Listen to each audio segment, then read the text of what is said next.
मित्रांनो नमस्कार, मी युवा व्याख्याता ॲडव्होकेट बिभीषण गदादे. अहिल्यादेवी होळकर यांचा इतिहास लोकांपर्यंत पोहोचवण्याच्या या चळवळीमध्ये आपण सर्वजण सहभाग झालात. शिवचरित्र, महात्मा फुले, डॉक्टर बाबासाहेब आंबेडकर, अण्णाभाऊ साठे यांचे विचार लोकांपर्यंत पोहोचवत असताना अहिल्यादेवी होळकर यांचे विचार लोकांपर्यंत एवढ्या मोठ्या प्रमाणात प्रचार आणि प्रसार झालेला नाही असं लक्षात आल्यामुळे अहिल्यादेवी होळकर यांच्यावरती आतापर्यंत दशकभर व्याख्यान देण्याच्या माध्यमातून मी ते प्रबोधन करत आहे. आणि आज सोशल मीडिया प्लॅटफॉर्मच्या माध्यमातून सुद्धा लोकांपर्यंत हा इतिहास जावा या चळवळीमध्ये आपण सर्वजण सहभागी झालेला आहात. त्याबद्दल आपल्या सगळ्यांचं मनपूर्वक स्वागत आणि अभिनंदन. महत्वाची गोष्ट म्हणजे अहिल्यादेवी होळकर यांचा इतिहास लोकांच्या पुढे जात असताना तो एक धर्मपारायण वृत्तीची महिला किंवा धर्मभोळ्या महिला किंवा दान धर्म करणारी महिला किंवा फक्त मंदिरं बांधणारी महिला इथपर्यंतच लोकांपर्यंत पोहोचला. आणि दुर्दैवानं अहिल्यादेवी होळकर यांच्या आदर्श राज्यकारभाराबाबत मात्र माहिती मिळाली नाही. आणि म्हणून आपण युट्यूब चॅनलच्या माध्यमातून लोकांपर्यंत पोहोचण्याचा प्रयत्न करतोय आणि हा इतिहास लोकांच्या निदर्शनास आणून देण्याचं काम करतोय की अहिल्यादेवी होळकरांनी कशा पद्धतीने आदर्श राज्यकारभार केला. मात्र हे करत असताना अहिल्यादेवी होळकर यांच्या जीवनचरित्रातील काही महत्वाच्या व्यक्तिरेखा आपण समजून घेतोय. त्यामध्ये अहिल्यादेवी होळकरांचे सासरे आणि होळकरशाहीची मुहूर्तमेढ रोवणारे मल्हारराव होळकर यांच्याबद्दल समजून घेतलं. मातोश्री गौतमीबाई होळकर यांच्याबद्दल समजून घेतलं.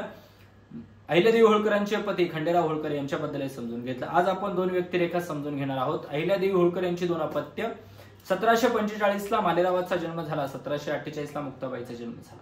खरं तर मालेरावाचा इतिहास लिहित असताना इतिहासकारांनी मात्र मालेरावाच्या चरित्रातील अगदी छोट्या छोट्या गोष्टी आणि महत्वाचं म्हणजे लहानपणी घडलेल्या गोष्टींवरती सुद्धा इतकं लक्ष देण्यात दिलं की जसं एखाद्या मोठ्या राजाच्या हातून पातकं घडावीत अशी पातकं मालेरावाच्या हातून घडली, अशा पद्धतीचा गवगवा करण्यात आला. एका लहान मुलाकडून जे घडणं अपेक्षित होतं किंवा लहान मुलांकडून ज्या गोष्टी घडतात, राजाच्या पोटी सोन्याचा चमचा घेऊन जन्माला आलेल्या मुलाकडून अशा पद्धतीच्या चुका होत असतात. मात्र त्या चुकांकडे गांभीर्यानं पाहून इतिहासकारांनी म्हणा, चित्रपटकारांनी म्हणा किंवा सगळ्यांनीच अहिल्यादेवी होळकर यांचे पुत्र बदनामीचा इतिहास फक्त पुढे आणण्याचं काम केलं. मला असं वाटतं की तोच मुलगा आहे की ज्याच्या तोंडावरती मिसरूडही न फुटलेला असताना त्यानं लढायांमध्ये सुद्धा सहभाग घेतला. महत्वाचं म्हणजे त्यानं कोपाटणीची जहागीर त्याला मिळाली, उंचवडीची जहागीर मिळाली, सोनगीरची जहागीर मिळाली. एवढंच नाही तर शिलेदार पदवीचा मानही मिळाला. शिलेदारीची वस्त्र सुद्धा त्यांना पेशव्यांकडून मिळाली होती. मात्र त्याच मालेरावांबद्दल दारुडा, व्यसनी, बैलवेडा किंवा वेडसर अशा पद्धतीचाच इतिहास फक्त पुढे आणण्याचं काम झालं.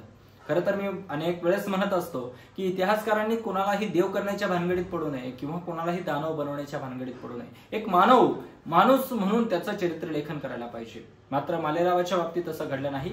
लहानपणी घडलेल्या चुका सुद्धा इतिहासात आपल्याला पुढे आलेल्या पाहायला भेटतात. असो, अहिल्यादेवी होळकर यांच्या जीवनचरित्रातील महत्वाची व्यक्तिरेखा ती म्हणजे मालेराव होळकर. मालेरावाचा इतिहास अहिल्यादेवींना त्रास देणारा अशा पद्धतीचा पुढे आणण्यात आला. मात्र याच मालेरावांनी अनेक लढायांमध्ये सहभाग घेतला आणि महत्वाचं तुम्हाला सांगितल्याप्रमाणे की अनेक जहागिरी सुद्धा त्यांना मिळालेली होती. मुळात त्यावेळच्या परिस्थितीला आजच्या चष्म्यातून पाहून चालत नसतं. आज जी परिस्थिती ती त्यावेळेसची असेलच असं नसतं. आज तुम्ही शिकलेला असाल किंवा मी शिकलेलो असेल तर मी असं म्हणायचं काही कारण नाही की त्या काळातील सर्वच जण शिकलेले असायला पाहिजे होते. कारण त्यावेळची ती परिस्थिती होती हेही आपण समजून घेतलं पाहिजे. तसंच मालेराव हा राजाच्या पोटी जन्माला आलेला आहे, सोन्याचा चमचा घेऊन जन्माला आलेला आहे. त्यामुळे त्याला खोड्या करणं, त्यांना त्रास देणं हे स्वाभाविक होतं. मात्र या सगळ्याचा त्रास अहिल्यादेवींना झाला. अशा पद्धतीनं ज्यावेळेस अहिल्यादेवी होळकर यांचं चरित्र पुढे आणलं जातं त्यावेळेस मात्र वाईट या गोष्टीचं वाटतं की लहान मुलाच्या छोट्या छोट्या गोष्टींकडे सुद्धा दुर्लक्ष करणं अत्यंत गरजेचं होतं, पण ते केलेलं नाही. लहानपणी ज्या गोष्टी बालमनावरती कोरल्या जातात त्या मोठेपणापर्यंत राहतात. त्यावेळेच्या अंधश्रद्धा, त्यावेळेच्या रूढी परंपरा, त्यावेळेस भूतप्रेतांच्या बाधा अशा गोष्टींवरती प्रचंड विश्वास असल्यामुळं त्या सगळ्याचा परिणाम मालेरावाच्या मानसिकतेवरती झाला. आणि पुढच्या काळामध्ये काय झालं आपण पाहिलं. तेव्हा याची 2022 मध्ये मालेरावाला आपल्या या जगातून जावं लागलं.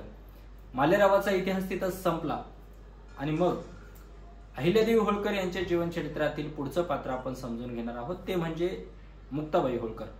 खरं तर ही मुक्ता ही अत्यंत सहनशील, मुक्ता ही अत्यंत सोशिक आणि महत्वाचं म्हणजे मुक्ता ही अत्यंत समंजस अशी मुलगी होती.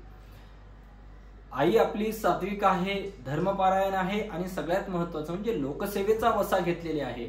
असं असताना आपणही या सर्व वस्यामध्ये अहिल्यादेवींना म्हणजे आईला साथ देणं गरजेचं आहे, हा विचार मुक्ताईने केलेला पाहायला भेटतो. मुक्ताईच्या लग्नाचा प्रसंग आपल्या सगळ्यांना माहिती आहे की मुक्ताईचं लग्न हे इतक्या आदर्श पद्धतीने झालं की मुक्ताबाईचं लग्न त्यावेळेच्या रूढी परंपरेनुसार अष्टवर्षात भवेतो कन्या म्हणजे 8व्या वर्षी व्हायला पाहिजे होतं, पण त्या मुक्ताचा विवाह 18व्या वर्षी झाला. मुक्ताचा विवाह 18व्या वर्षी झाला त्यावेळेस पण लावण्यात आला की सिंधी आणि मोदी प्रांतातील भिल्ल म्हणजे त्यावेळेचे भिल्ल समाजातील काही लोक तिथं त्रास देत होते. भिल्ल व्यक्तींचा बंदोबस्त जो कोणी करेल त्या व्यक्तीला माझी मुलगी देण्यात येईल, म्हणजे राजकुमारी मुक्ताचा विवाह लावून दिला जाईल. म्हणजे त्या ठिकाणी जातीचं धर्माचं कुठलंही बंधन न पाळता जो कोणी शूरवीर मुलगा असेल त्याच्याशी माझ्या मुलीचा विवाह लावून दिला जाईल, हा पण आदर्श आणि तत्वशील राज्यकर्त्या अहिल्यादेवी होळकर यांनी ठेवला. त्याबाबत विस्तृतपणे आपण पाहणारच आहे. पण तीच मुक्ता आहे की जिचा विवाह 8व्या 9व्या नाही 18व्या वर्षी लावण्याचं काम अहिल्यादेवी होळकर यांनी केलं. लहान वयामध्ये मुलींची लग्न लावणं हे त्यांच्या आरोग्यासाठी घातक असतं.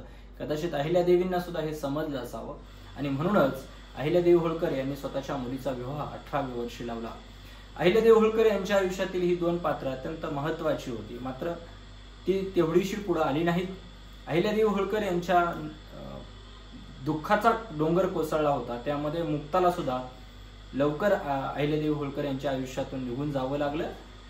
या सगळ्या गोष्टींचा अहिल्यादेवींना प्रचंड त्रास झाला होता हेही सांगणं महत्वाचं. या सगळ्या गोष्टी अहिल्यादेवी होळकर यांच्या आयुष्यात घडल्या होत्या आणि म्हणूनच अहिल्यादेवी होळकर यांचं चरित्र एक आदर्श चरित्र बनतं की या सगळ्या गोष्टींवरती या सगळ्यावरती मात करत अहिल्यादेवी होळकर आदर्श आणि तत्वशील राज्यकर्त्या म्हणून उनीपुरी 29 वर्ष राज्यकारभार केला. आणि म्हणून अहिल्यादेवी होळकर यांचं जीवनचरित्र आपल्या पुढे यावं याचा हा छोटासा प्रयत्न. पुढच्या भागामध्ये नवीन व्यक्तिरेखा आणि अहिल्यादेवी होळकर यांच्या आयुष्यातील काही प्रसंग घेऊन भेटूया. तोपर्यंत नमस्कार. आणि महत्वाचं, अहिल्यादेवी होळकर यांचा इतिहास लोकांपर्यंत पोहोचवण्यासाठी आपण सर्वजण या चळवळीमध्ये सहभाग व्हा. लाईक करा, कमेंट करा आणि महत्वाचं चॅनलला सबस्क्राईब करून लोकांपर्यंत व्हिडिओ पोहोचवा. चॅनलला सबस्क्राईब करून बेल आयकॉन दाबा जेणेकरून पुढचाही व्हिडिओ चटकन तुमच्या मोबाईलवरती पटकन तुम्हाला येईल. आणि यासाठीच आपण सर्वजण सहकार्य करावं ही आशा अपेक्षा येथेच थांबतो. धन्यवाद.